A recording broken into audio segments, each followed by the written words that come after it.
Hi everybody, so I'm David Kerr, I'm the Territory Sales Manager here for BarthHaas X.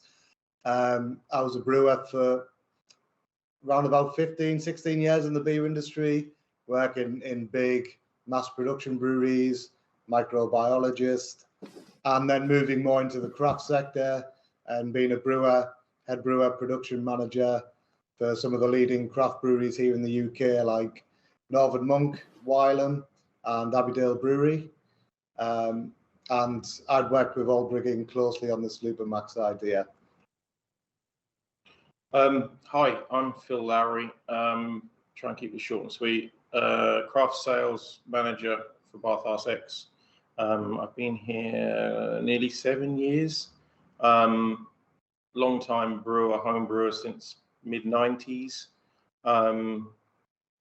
Brewed here in Europe, UK, US. I don't homebrew very much, much to my, time commitments. But have been on things like the Brewing Network. I used to write Camera's homebrew column. So brewing at 50 litres or 500 litres or 5,000 litres, it's all in my wheelhouse. Anything bigger than that, what Dave does, it scares me. So it's, I'm looking forward to this. Good to hear. So you have been involved in this recipe building on this new NEIPA kit. Tell us a bit about your thoughts going into that. I mean, this is going all out. Just say it straight out. So the whole idea of the IPA collaboration was we wanted to show homebrewers that we could do IPAs using some of the more newer advanced products, which really benefit the homebrewer, because when you're making 20 litre or 50 litre batches, ingredients are expensive, and the one biggest thing you lose with IPAs is wet. The amount of hot products that you need to use to really get the flavour into the beer. You soak up a lot with 1 kilo of normal T90 pellets, you will lose around about 8 litres of wet. So what the idea of this beer was trying to get as much flavour into an IPA, showcasing the new Lupomax products, which, because they're so processed, we take out a lot of the green matter, which is what soaks up the beer, and it just leaves you with the big oils, aromas and flavours that you'd expect from an IPA, but to also help the home brewer, the brewer, save wet, so you get them to be able to package more beer at basically the same price as what you would spend when you're taking the extra saving of the wet. So the whole idea about this IPA was to showcase, one, a New England style recipe, because it's very popular at the moment. It has been for the last few years and probably will be for the next couple of years too. So it was showing you how you can use these ingredients in the whirlpool and in the dry hop. We went with 3, very popular hops: Azacca, Citra, and Mosaic. I think everybody who brews knows how good Citra and Mosaic are as a combination. It's in a lot of beers.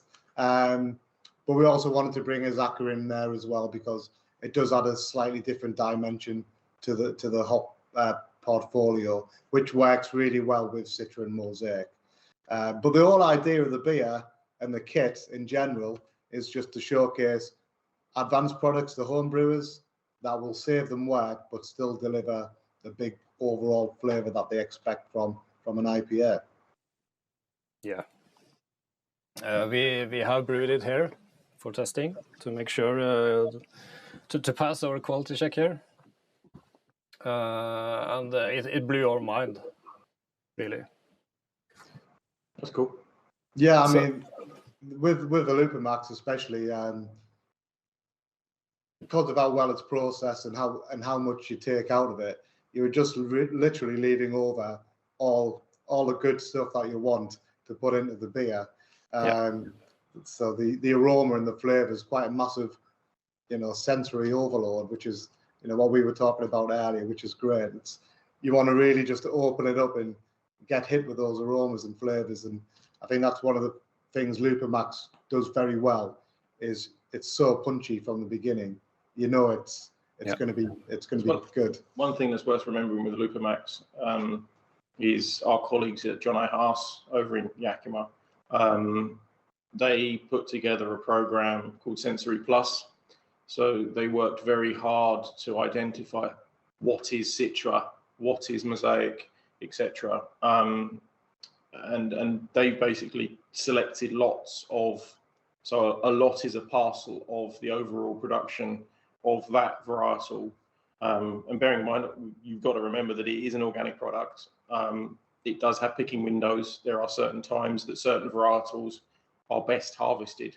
So what they tried to identify was the best time from the best lots to give us, and then because you're amplifying the flavour by reducing the amount of green material, it would potentially show up any flaws if it wasn't well selected. And that's why, I mean, you've been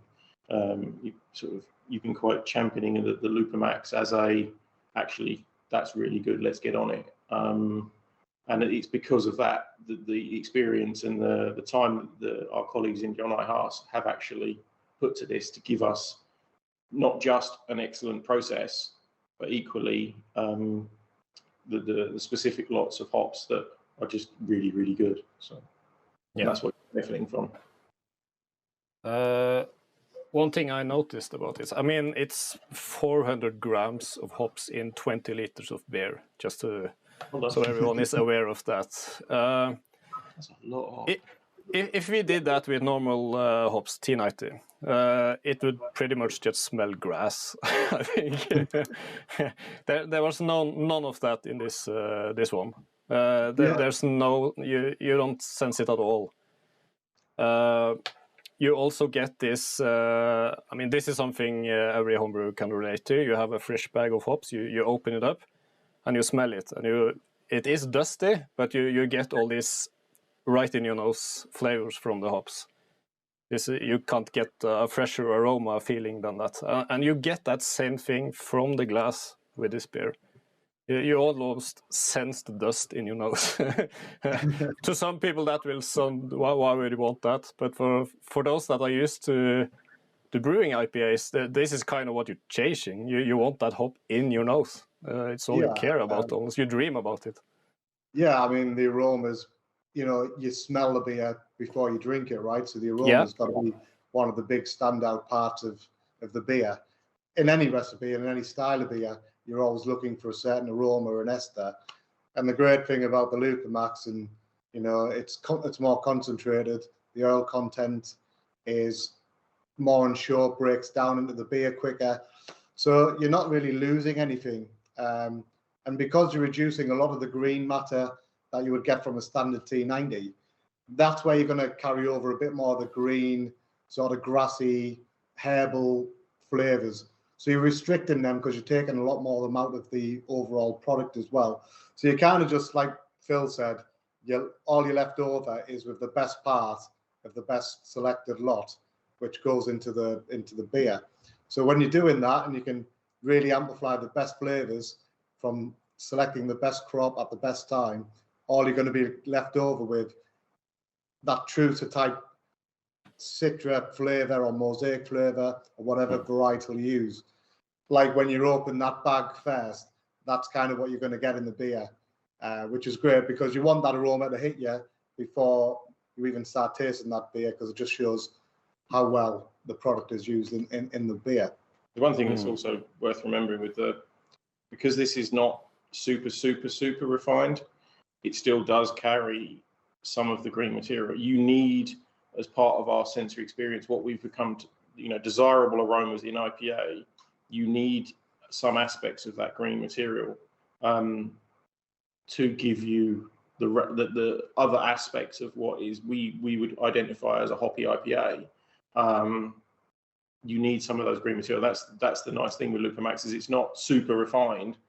So it's almost a complete package of what we need for modern IPA brewing. It just delivers it, which is it's actually quite nice to be actually working with the product. So yeah, we're gonna touch on that a bit more. I got a question in from the side. It looks like it from myself, but it's not. It's from a colleague. You changed your name and logo recently. You were known as Simply Hops. Can you tell us, who are you in that regard? Because BarthHaas is known as a big company. They shuffle around a lot of hops for big breweries. But you are not working in that regard. You are working towards small craft brewers and home brewers. We are solely. I mean, but that's why. I mean, I left beer distribution, running a big online beer store and things like that some time ago.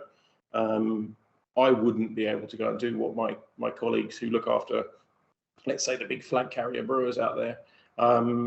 It's a completely different mindset, and that's what Dave, myself, Enrico, Kevin, we are all long-time craft brewers. It's our wheelhouse, I'll say.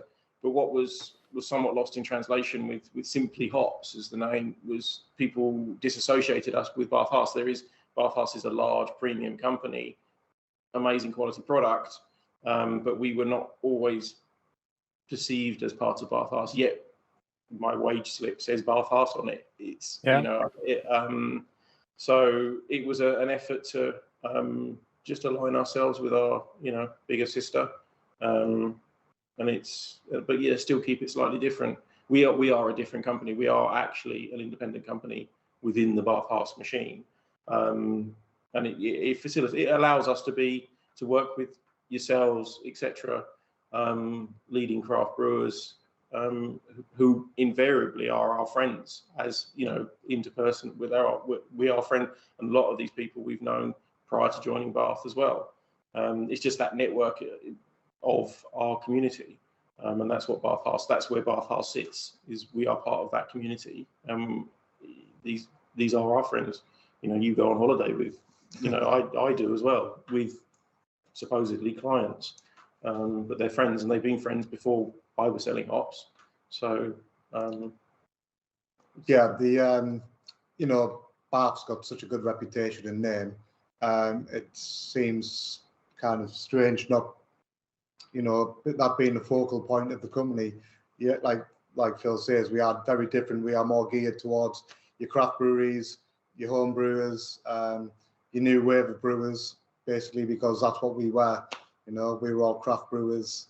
All the guys in the team here are all ex-brewers, and we have probably a better way of being able to approach those customers with the products and the information, because we've been there and done it. So that's kind of where we sit. But the great thing about Barth and John Haas is everybody knows the quality of the hops. So it was just, it's such a logical idea to, use part of the name, but also be different enough so people knew that we were very much working towards your new modern, or your more craft, or your smaller guys, so we could give a much better service, really. So that's where the name changed. So yeah, it was basically just so people knew, yes, we are supplying great hops, but we also, and we get to work with William. Yeah, and we get to dedicate ourselves more to sort of the craft beer that most of us have been in for a long time. Yeah, so you are more on the side of hop development, that you are more on the innovative side. You have to be on the edge always with what's the newest, because that's what craft brewers want to know about. What's new. Yeah, and I think, in the last couple of years as well, a lot of hop companies, you are seeing a progression of not just every year releasing, say, new varieties. You're actually seeing new products come to the market every year, and this year Lupomax is one of those products. It's probably going to change a lot of people's perception on advanced products, because they used to always be seen as advanced, used to be more geared to big brewing, and we're trying to get away from that and say advanced products are for everybody if used correctly and used in the right way, because they're not going to work for everybody, because every brewer has a different perspective on how they brew, what they want to brew. But it's just showing that advanced products are designed for the smaller guys and the craft guys and home brewers now, rather than just mass produced to save bigger breweries some money. That's kind of what these products are here. Get more flavour into beer. Yeah. I mean, the Citra Incognito, that's blinding. Yeah, so, you know, as part of Barth and the big research and development teams and the innovation teams, there will be plenty more products that will come out over the years, which will be advanced products, new varieties. But the idea is always going to be, where will it sit best, and how can we help brewers? You know, so we're going to see more and more advanced products of all sorts of different natures, and it's going to be pretty exciting, especially now we can get these products through people like yourselves into the home brewers' hands, who are then probably going to be, you know, the next generation of brewers as well. You know, I started off very different to most. I started in big beer and went into brewing and home brewing as my career developed, and then went into craft. But a lot of guys who we work with have come through the home brewing scene. In the UK especially, the amount of breweries is just absolutely ramped up from a couple hundred to a couple of thousand in the last 10 years. And a lot of them come from a home brewing background. So it's getting these products as well to home brewers, because, you know, it's going to help them develop as a brewer and hopefully save them some work, which means more beer to drink at home. But also, you know, they'll take these things into their future careers if they want to go into being a professional brewer. So it's good that we've got these teams behind us where we can really concentrate on making things like Lupomax. Yeah, you touched on a nice subject there with how the innovation kind of switches to the home brewers. And for the sake of Norway, there's so many microbreweries, and I dare to say 99% of them have started with home brewers. They follow their dream from the garage. And it's really fun to see that development. And for me and us here especially, we work with this, and we are right in the middle of that progress. And you, on your side, you have put yourself in a situation where you aim towards that instead of just steady breweries. You talked about networking, Phil, and that's kind of what it's all about, yeah. I got a few really good questions in from the side here, which goes a bit about brewing process with these hops. One question here is, are the Lupomax designed to be added late in the process? Well, they're designed like any other pellet hop. You can use them anywhere in the brew. I suppose with the benefit of the Lupomax, with them being so processed, they work great at the end of the brewing process, because if you're dry hopping, if you're making IPAs, you tend to be dry hopping a fair bit. This is just going to reduce that amount of weight you're going to lose.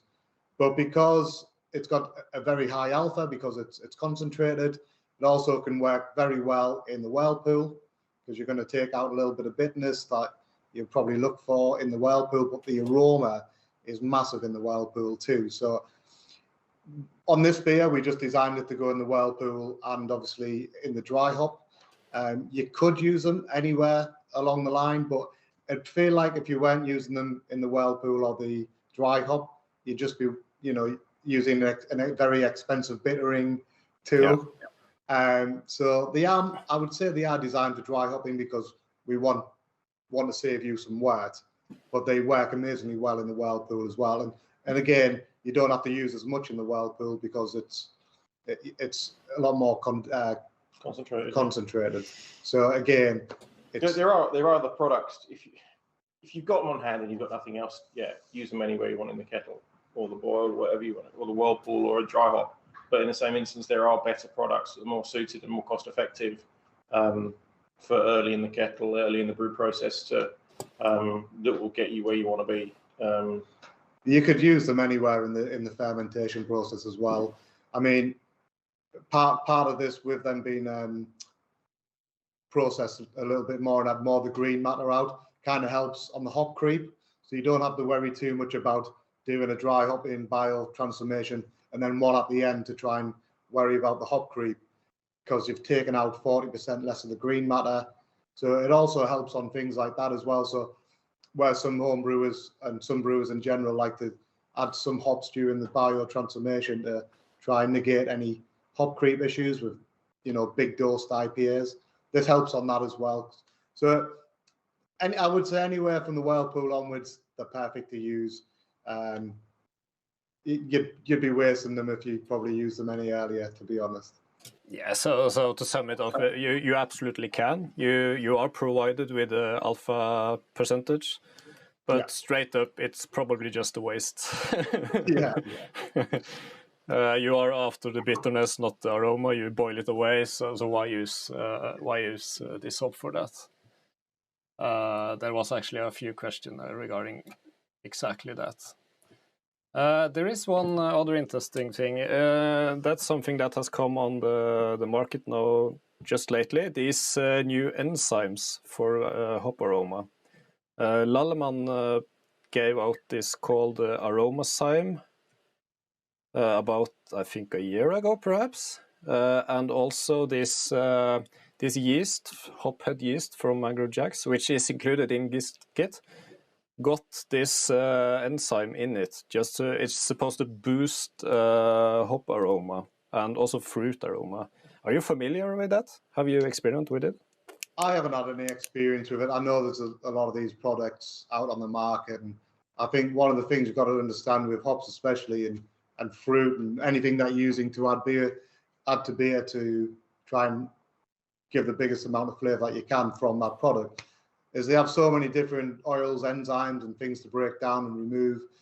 There's always going to be advances in technology, I think, that's going to break down certain components to deliver certain aromas and flavors.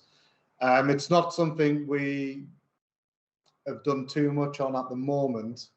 I think probably in the bigger research and development side of the company, I imagine there's these conversations going on quite a lot.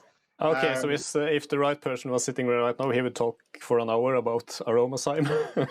more than likely. I mean, I think it's an interesting avenue, but as you say, I think it's more the brainiacs of the company that would be able to answer the question. I understand it's about cleaving certain fractions and things like that, and there's sugar-bound stuff that needs cleaving. That's as far as my limited knowledge goes for that, and I'd suggest you speak to Rob at Lallemann's or something like that. So yeah.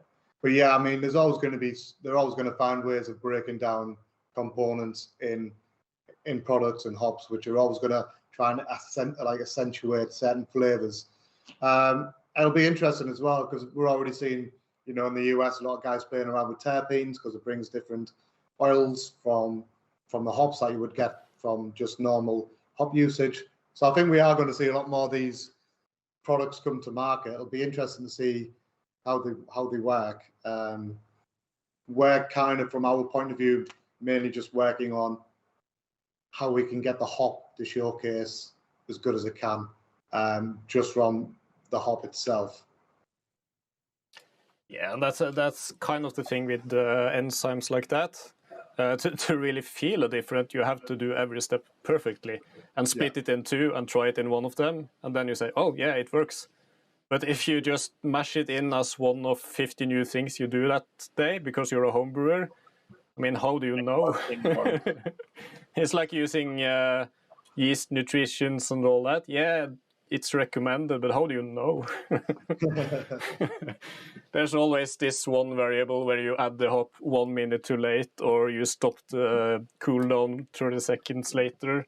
That has a much bigger effect.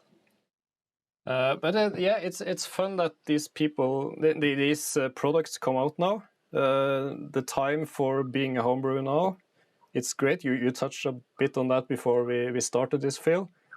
We see the products that are available for homebrewers now compared to years ago. I'm blown away by what. Yeah.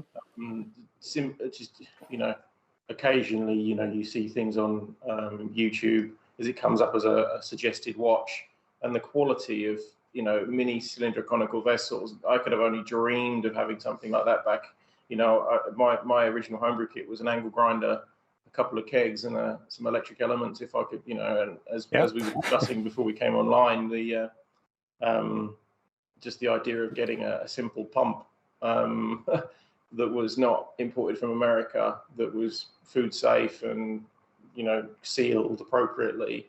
I mean, I've seen now you can actually get quick joints, and so you can actually break your kit down, put it away if you're a limited space, and then right the way down to stuff that people can brew in their own apartments.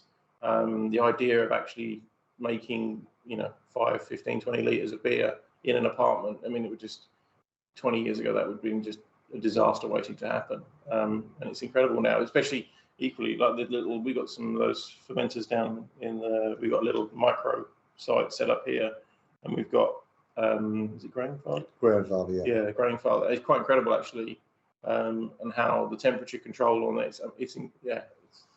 But also, just even with the equipment getting better, the materials have got better over the years as well.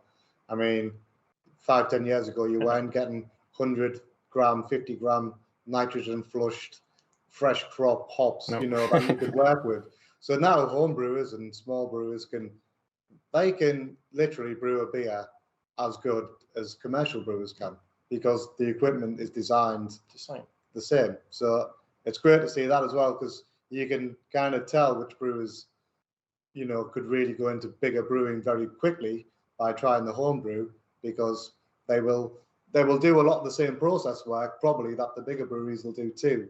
And the only difference might be is they might not have used a lot of the newer materials or the newer products, because, you know, first things first, once they're developed, they go to breweries and there's a trickle down effect. But because of the way homebrew shops are set up now, they can repackage much better than they could years ago. Now even homebrewers can get things like Lupomax at the same time as commercial brewers can. So, you know, that development has been as key as the equipment development's been, because you can have all the best equipment in the world, but if the ingredients aren't, you know, packaged and kept as good as what they should be, you know, you're not going to see those same flavors compared to a bigger commercial brewery. But now we do, you know, we judge homebrew competitions, and, you know, if you were telling me that was made by a commercial brewery, a lot of the time you wouldn't know the difference. So, you know, it's great to see it really kick on. I can remember going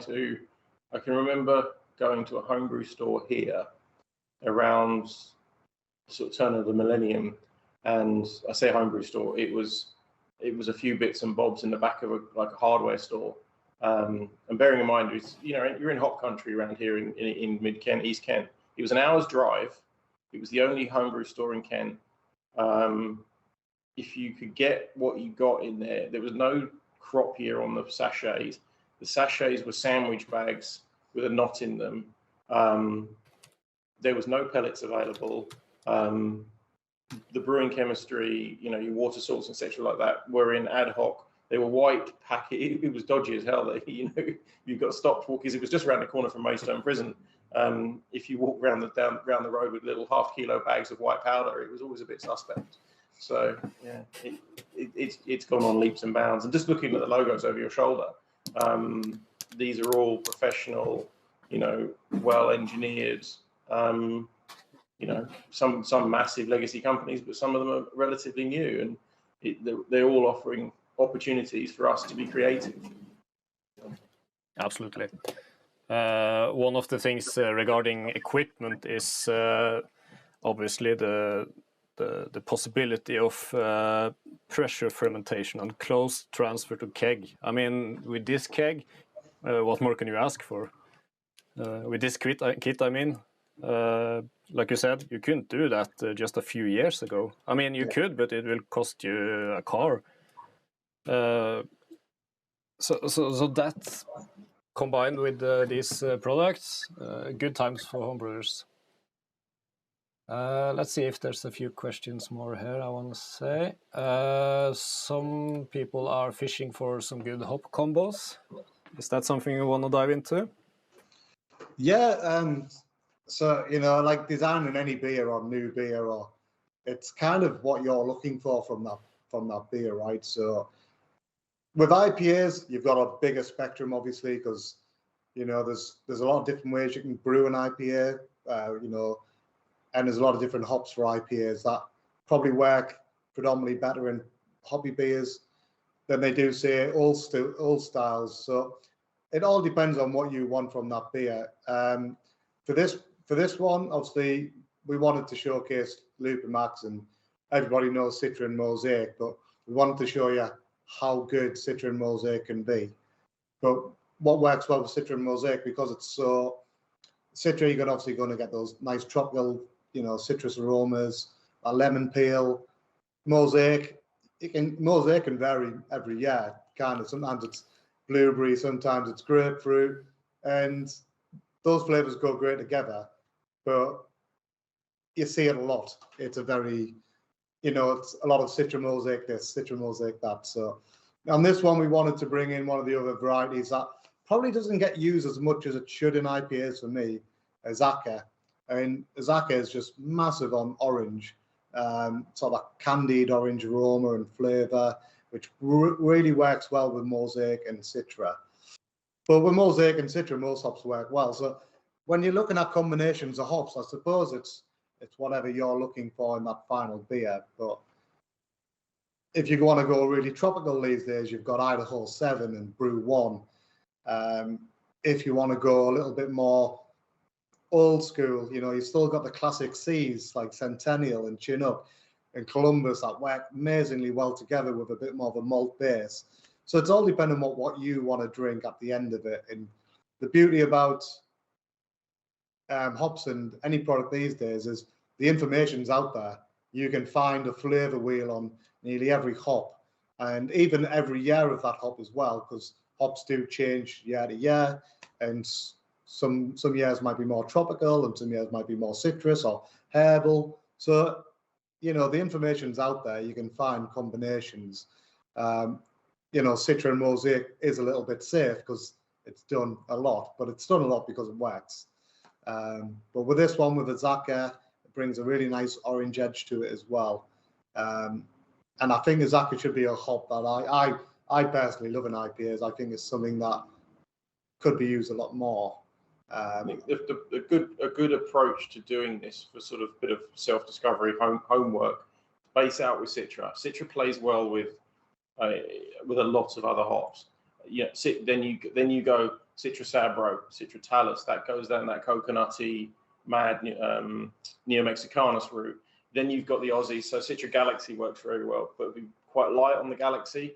Citra Eclipse is incredible, which is a new Aussie hop. You can also go Ella to base out stuff. They've all got different, so there's the organic chemistry, so alpha contents, things like that. But it's the cohumulone and things like that will actually affect your perception as well. And as Dave said earlier, it's where it's put in the fermentation. So if you're doing Citra mid fermentation, putting, what you've been quite championing, putting Galaxy in quite late, haven't you? Yeah. So it's. And then you've got these other, and as Dave was saying about certain styles, I'm a West Coast. I love those clean West Coast. Your Pliny's and Blind Pigs and things like that. But when you're starting, what was it we were talking about last night? Stone and Wood with their Pacific Pale Ale. You've got these, the slightly different styles, and obviously crystal malts, how they through the fermentation are affecting your sensory perception of certain things. So you're keeping things clean in some respects and more malty in others. Talking about these new styles like cold IPA. I mean, Brut IPA seems to have died a death, admittedly, but Black IPA seems to be coming back. They all respond. So Chinook, we were talking about last night as well. Yeah. How these hops manifest themselves in different substrates, different water profiles. So that it's not just a case of stacking. Citra Mosaic is incredible. It seems just incredible combo, but it's how you take. You could use the same batch of Mosaic and put it in different parts of the fermentation profile and get different aromas and flavors from it. So, it's trialing things as well, because some hops will always work great as the dry hop, but it'll work better at certain points in that dry hop as well. I quite like Mosaic and biotransformation more than I say I would use at the end of fermentation, I will normally go something a little bit more tropical right at the end. And I will take things like Simcoes and Mosaics and use them a little bit earlier because I like the way it performs. So it's figuring out that as well. I mean, you can always just brew a lot of single hop beers and use it during the process and do a little sensory and see what you find. But I think smash recipes used to be a great way of learning. Yeah. But they also sometimes miss because there's the Centennial Plus was an amazing combo around the turn of the millennium. But we're starting to see some of the, people are taking some of the newer hops and putting them into old beer styles. Sabro wheat beers seem to be growing in popularity, especially in. I think, the great thing about brewing, it's experimentation, right? So you're never doing anything particularly too wrong if you follow the basic processes. But yeah, I mean, you might want to brew an old school style porter, but give it a little bit of a fruity edge. It's not to say you can't do it, because you can. So it depends what you want to look for. And I think the one thing we're very lucky about now is knowledge. Everybody's willing to share it. 10, 15 years ago, ask somebody for a recipe, it was a secret. Oh no, I've worked hard. And now the information's out there. So, you can literally Google if you can't get hold of this hop, what the substitute hop is, so we're still got to experiment a lot because, we're only going to keep on pushing the boundaries of beer, and and the other thing is everyone's got their own perception on what they like to drink. And so I think just playing around during different times of the fermentation with different hops, you might find combinations and flavors better than just, I know these two work together, but try them in different parts and then see if one really excels and if one doesn't. I think that's the best way of working out combinations, is not just always doing them in the dry hop, is look at where they work well across the whole, from once you finish the whirlpool, or once you whirlpool, change it around, because Azaka can go really well in the whirlpool because it's got so much orange aroma, so it can go into a West Coast. But then if you want the nicer, cleaner orange and a bit more citrus, put it later in the process. So it's all these little things that can change from brew to brew, and you can use the same three hops in different ways and get different flavors. Different. You're talking about the enzymatic yeasts, different yeasts. Without going deep dive, certainly, I can always remember SO4. The hops behaved very differently with USO5. It was. I think what we tried to do with this box was, we know everybody's a lot of homebrewers now even keep their own yeasts. They all have their own water profile. So the only thing we could really do that was to design the beer to really just show off the hops, even if you don't do a really change water profile, or if you use a different yeast. We just wanted to show that these hops really work well. But every brewer is going to have different yeast, different fermentation profiles, and all these tiny little things are always going to add to how the hops play in the beer as well. So we've got to understand that as well, and you've got to understand we can use all the best ingredients and hops, but we've got to really get our water profiles and our yeasts to suit that style of beer as well and suit those hops. So I think the fun thing about these beers and home brewing is, like you say, you can change one tiny detail and it might have a massive detrimental effect on how that product works and forms in the beer. So that's the interesting thing about home brewing. It's experimentation and it's fun. Yeah. Thank you for going pretty deep into that. You touched on a few. No, this is perfect, because these are the few things we really want to get out of a webinar like this. You're talking about where you start the dry hop and so on.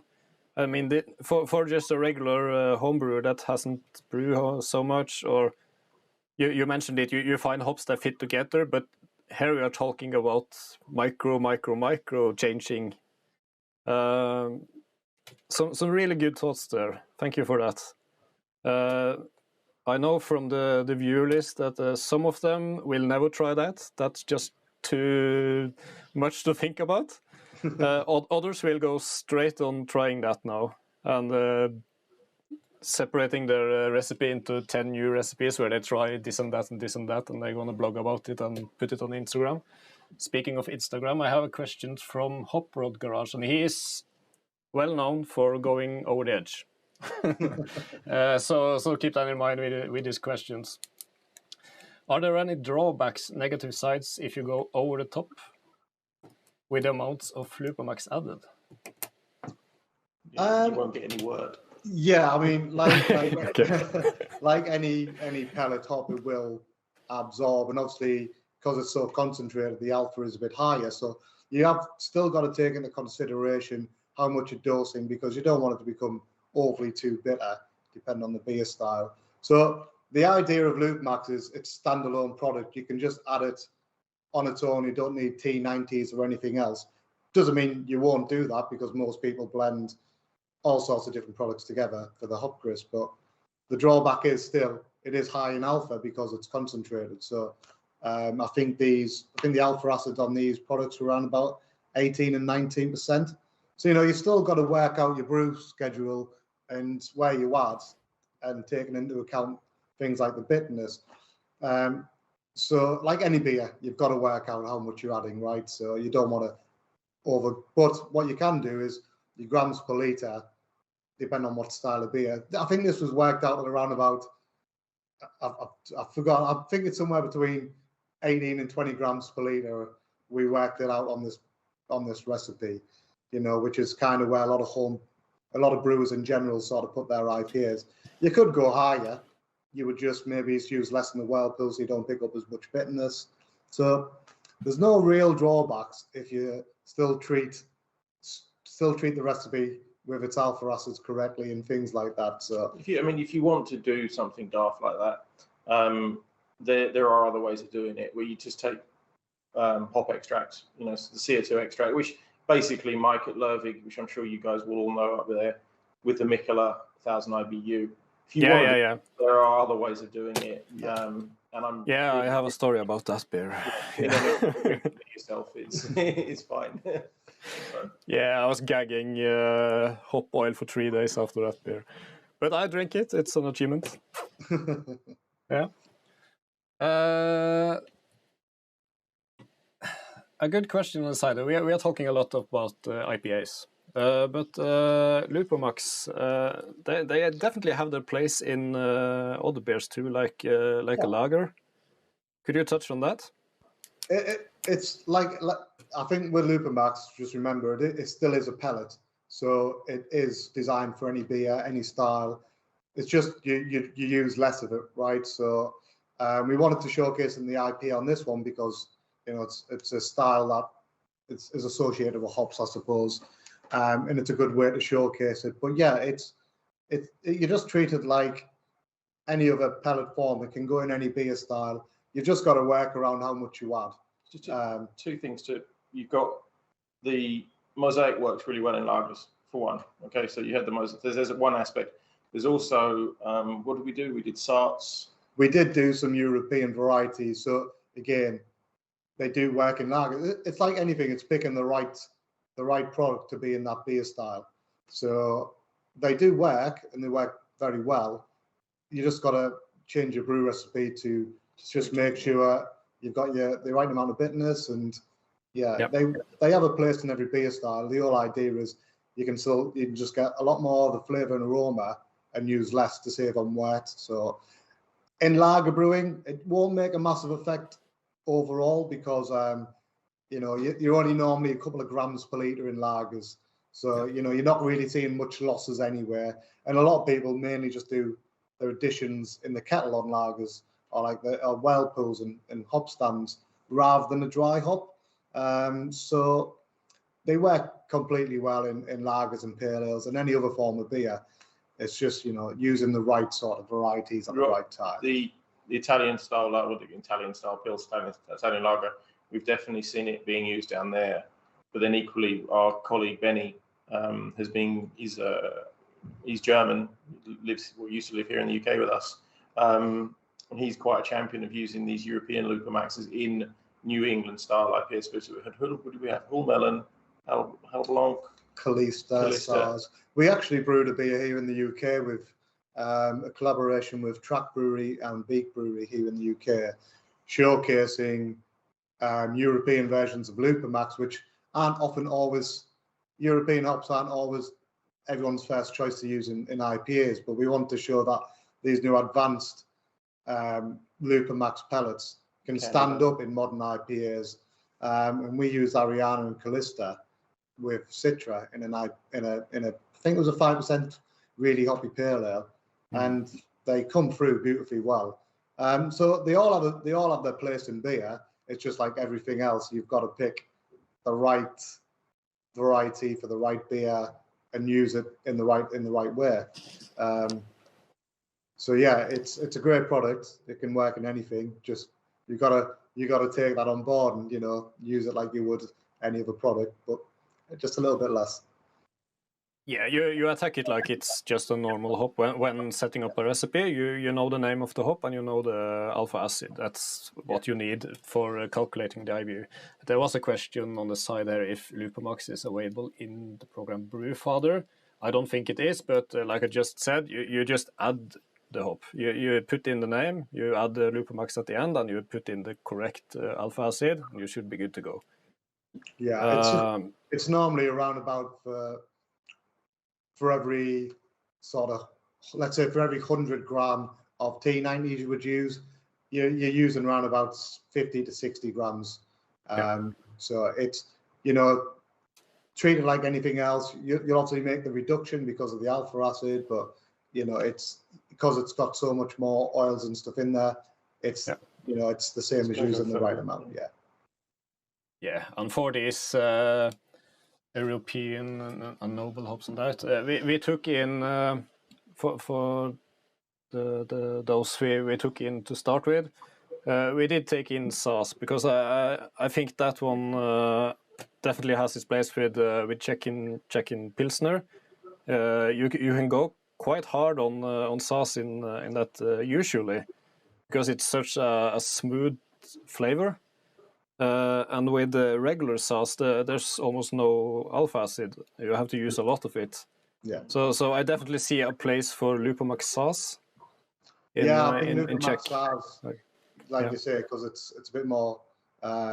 It's normally so low in bitterness. I think we say you can use 50% not than what you would normally use. Isn't it processed as 8.4 alpha or something? Like that? Yeah. It's so for your Saaz, that's quite up there. And the thing is, if you're lucky, and I mean, post-COVID, if we can still get out and travel a bit, get yourself over to the. There's two festivals that happen to coincide typically in Prague. One is called Naplavka, and one is the Czech microbrewers. And whilst what we think in our mind of every 10, 11, 12 degree Czech Pils, when you actually go and see these guys and what they're making, there's no picture postcards. Let's say Pilsner. Well, yes, it's when we're talking about BJCP type standards, I would thoroughly recommend getting over to those festivals and actually taste a whole load of everyone's 11 degrees, 10 degree lagers, because as you said, some of those guys make quite zingy bitter ones. Some make very late hopped ones. They're all ever something. I'm going to get butchered for pronouncing it Unya Teki or something it's called. It's incredible here. And you can actually see how you can take it. It's where this modern, let's say modern Czech lager brewing is going, is that avenue of slightly amped up flavors, but still, because those Czech strains, some of them can be quite dastardly.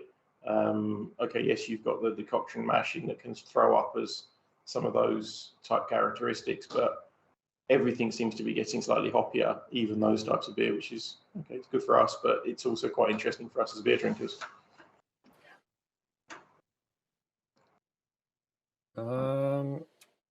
So how are you seeing this going forward? The availability of different types of Lupomax. It's quite a lot already. We haven't taken all of them in, but for the viewers, if there's something you're missing, just send us an email about it, and we will put in an order. We want to expand on this. I think when we first launched the Lupomax last year, you know, we were only had a small choice because it's a new product. So you don't want to just make every single variety, because not every single variety is always going to work being advanced. So we started off with, you know, Citra Mosaics, because two of the most popular, Zaka, Brew One, and then a couple of the Europeans. But this year we've got Columbus, Chinook, Centennial coming in. Talus, Sabro.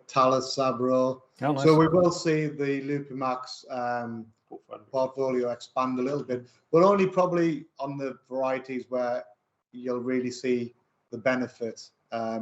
I think the Centennial, Chinook, and Columbus really exciting, because West Coast IPAs are, you know, having a really good comeback, and guys are making some amazing ones here in the UK. So it'll be interesting to see these advanced what was seen as old C hops with a little bit more punch to them, seeing how they develop. So yeah, I think the portfolio will grow every year. It'll just be interesting to see which way it goes. Interesting. So we're probably gonna see a rebirth of those classic old school IPAs then. I hope so. I think. Yeah. I think they're an art that kind of went missing for a few years, and when you get a really good West Coast pale or IPA, you know, kind of just resets you. And go and buy a fresh bottle of Sierra Nevada Pale Ale and tell me that's not just an incredible beer. Nice. And you also touched on that earlier when you described how this is made. I mean, this is super refined. It's supposed to taste and smell like the real deal. You don't have this year by year crop where you buy it and it's nothing like the last year. So if you buy this in Lupomax, you know you get the real deal. That was one of the objectives they were walking toward, was to try and give a true to type. So same with the Citra Incognito, is to try and give the brewer an increased level of control over what. I mean, we all know we're all beer nerds, we're all beer lovers, we've all got people who sit adjacent to us in our normal lives, and you know, one of the things that has amazed me is my, let's say, normal friends. Yes, Dave, I do have some normal friends. Is how much they're aware of Citra. They are aware of Mosaic. They're looking like what the wine world did 25, 30 years ago. People knew what Riesling was, Pinot Noir, Chardonnay, etc. It's exactly the same. So as brewers, be it commercial or home, we want to have tools that will facilitate us giving, you know, we know what we're making, but with also not so it's so cookie cutter, it's losing its natural characteristics, those things that excite us. But it's about repeatability, you know, consistency, and that's what these will give you. Yeah, it's a standardized product, so you should be looking year after year a very consistent linear line. You don't, you know, like you say, you don't want to see the crop change and this product change, because that's not what consistency is for brewers. And with consistency is one of the biggest things for brewers, right? You know, you need to make that process and beer constantly. You don't want any changes, and this is where the advanced products help as well. They do help carry consistency a little bit further. I mean, you might think of this in home brews as, oh, I don't have to worry about it, I just want to make the same. But we're all time limited. It doesn't matter if you're making bread or, I mean, I love my analog photography, processing films. You've still got to do things. You don't want to waste your time. You've gone out and done this. You've made something. You still want to have something usable at the end of your efforts. It's not necessarily about market share and all these things that, you know, the big commercial brewers have to worry about. It's still having this. So we can give you something that's uniform, consistent, reliable. You can, as we were talking about earlier, changing one thing at a time. You can modify your yeast because you know what that product's going to do there. I can change my yeast, or I can change my water profile. I can try different ferment. I've got a new fermenter, so I know what that is. I've got a bigger fermenter. What's that beer going to behave like? But you know that's going to be consistent to get you where you want to be. A small question on the side there. Do you have any tips about storing Lupomax? Let's say they buy quite a lot. Should they freeze it? You know, just try and keep, like any hops, just try and keep it below 4 degrees, you know, if you can. You know, I mean, everyone's setups and things are different. And I think one of the good things would be do is whenever you do a recipe, and if you can maybe buy in the size that you just need for the recipe, because obviously once you open it, you know, unless you've got a little mini backpacker back at home and you can CO2 flush it, it's always good to try and build your recipes around maybe using the full bag, just so you don't have to store it again. But like any hops, you know, if you give them a good seal and store them under 4 degrees, they're not gonna, you know, they're not going to be detrimental too quickly, you know. So just treat them like everything else, as best you can, really. But as a commercial brewer and a home brewer, I'd always try and round up, you know, my bags, just because you don't want to have... do exactly what you do with your malt. You brew to half a bag of malt or a quarter of a sack of malt. Yeah. So you've not got leftovers. Yeah, I mean, they store fine. They store really well if you can keep them frozen or under 4 degrees in a good fridge. But yeah, maybe just try and build your recipes around using whole bags, so you don't have to, you know, worry about if the flavour will change. Yeah, but it's safe to say store it like you would with normal hops. Yeah. That's also you touched on that. Try to use all the hops when you buy it. We actually decided to pack Lupomax in 50 grams instead of 100 for that exact reason. Yeah. So like you said, you can get away with using 50-60% of the normal hop. So we kept that in mind when going for pack size. Let's see.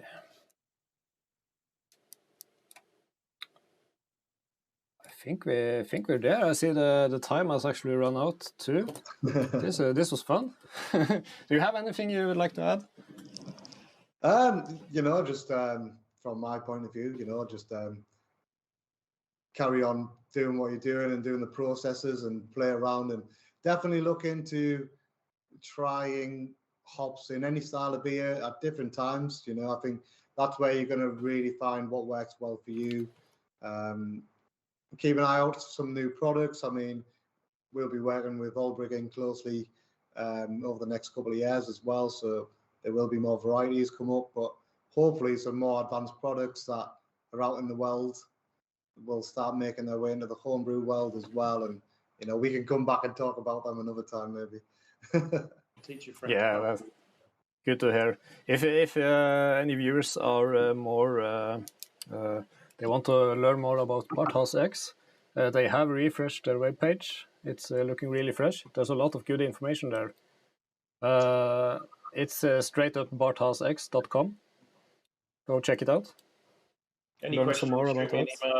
Email, yeah. I mean, find me on social media or as you need. Yeah.